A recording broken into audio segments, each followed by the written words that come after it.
हर रोज एक नई कहानी देखने के लिए चैनल को सब्सक्राइब करें और बेल आइकन दबाना ना भूलें।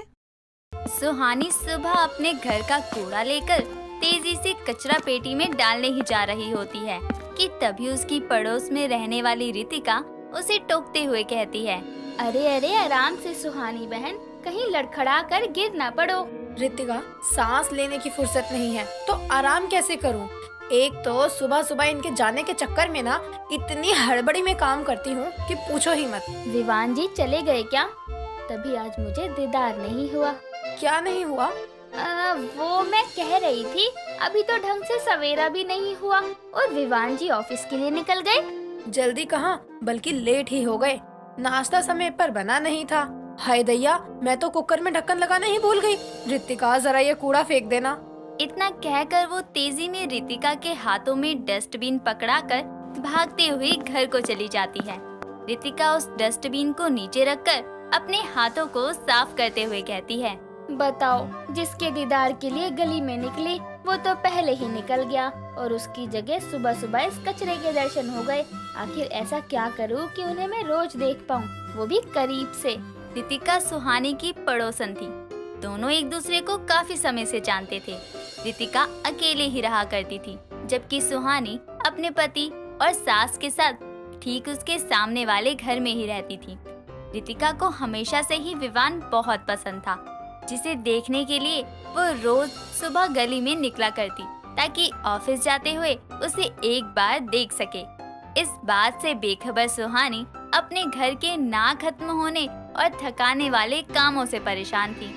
एक रोज वो घर के जाले साफ कर रही होती है, तभी वहाँ उसकी सास संतरी देवी आ जाती है और धूल उसके ऊपर पड़ जाती है तो वो खांसते हुए कहती है, एक काम कर, घर की सारी धूल मुझ पर ही उड़ेल दे ताकि खास खास कर मैं निपट जाऊं।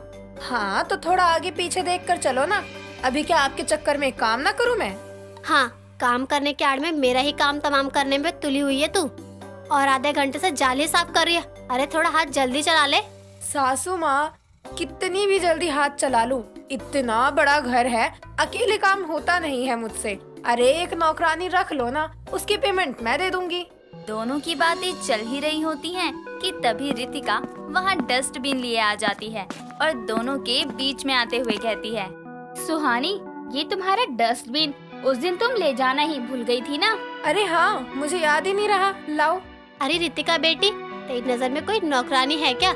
मुझे घर के काम के लिए चाहिए थी। नौकरानी ना?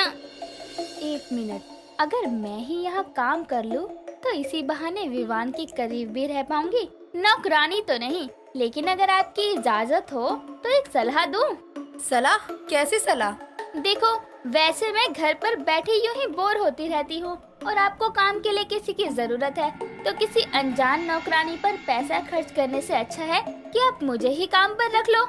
अपनी पड़ोसन की बात सुनकर सास बहू दोनों हैरानी से एक दूसरे को देखने लगती हैं। तभी सुहानी कहती है, अरे नहीं नहीं, पड़ोसन को नौकरानी कैसे बना सकते हैं? ये क्या बात हुई? अरे ऐसा क्यों सोच रही हो? देखो, पड़ोस में काम करके मेरी आमदनी हो जाएगी और आप लोगों का काम भी हो जाएगा। और फिर आजकल की नौकरानियां तो जहाँ काम करती है वहीं हाथ साफ करके भाग निकलती हैं।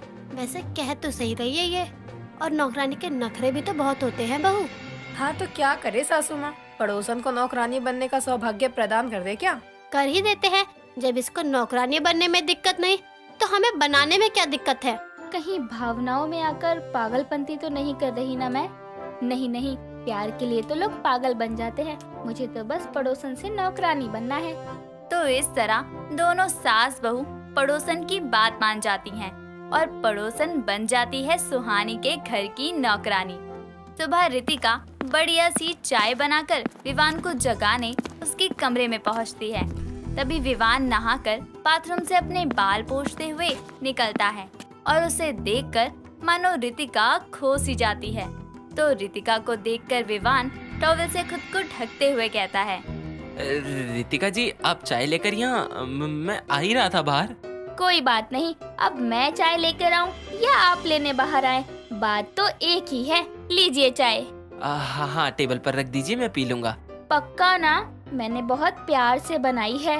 हाँ हाँ पक्का, अभी जाइए। तभी वो शर्माते हुए वहाँ से चली जाती है। लेकिन तभी सुहानी कमरे में आती है और विवान से कहती है, इसको क्या हुआ? ये इतना शर्माती हुई क्यों गई? यार ये क्या नई बला पाली है तुमने घर में? मतलब कोई नहीं मिली तो पड़ोसन को ही नौकरानी बना लिया। बना लिया नहीं, पड़ोसन खुद ही नौकरानी बन गई है और मुझे फायदे का सौदा लगा तो मैंने भी हाँ कर दी। तुम्हें क्या है, चाय पियो और रेडी हो जाओ, अभी देर नहीं हो रही। हाँ हाँ हो रहा हूँ रेडी। इस तरह अब रितिका किसी न किसी काम के बहाने विवान के आसपास ही रहा करती और विवान भी उससे बातें किया करता। एक रोज रितिका विवान को खाना परोस रही होती है। तभी सुहानी कहती है, रितिका, बर्तन गंदे पड़े हैं, उन्हें साफ कर दो जरा। मैं एक समय पर एक ही काम तो करूंगी ना सुहानी। विवान जी, और दाल दूं? ये पराठे लीजिए ना, मैंने खुद अपने हाथों से बनाए हैं। ये मेरे घर का काम करने के लिए नौकरानी बनी है या सिर्फ मेरे पति का काम करने के लिए? ऐसे घूर क्या रही है?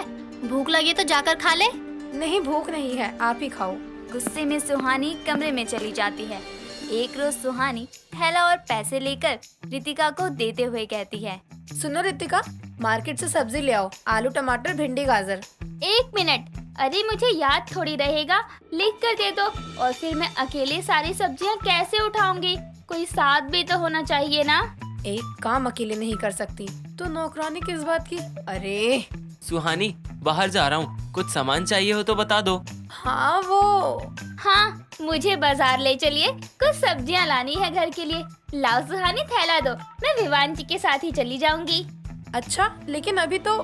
मैं ले आऊंगी सब्जियां, चिंता मत करो। आलू, टमाटर, भिंडी, गाजर यही चाहिए ना? ठीक है, चलिए विवान।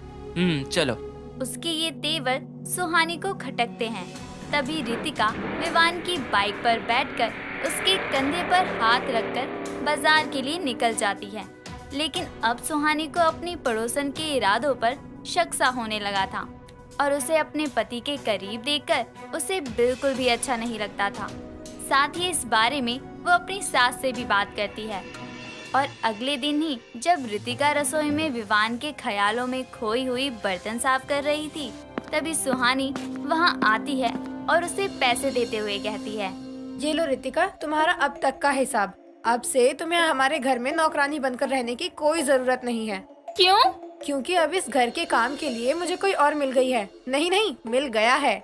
यह अचानक से ऐसे क्यों कह रही है? अभी तो मैंने विवान के करीब आना ही शुरू किया था।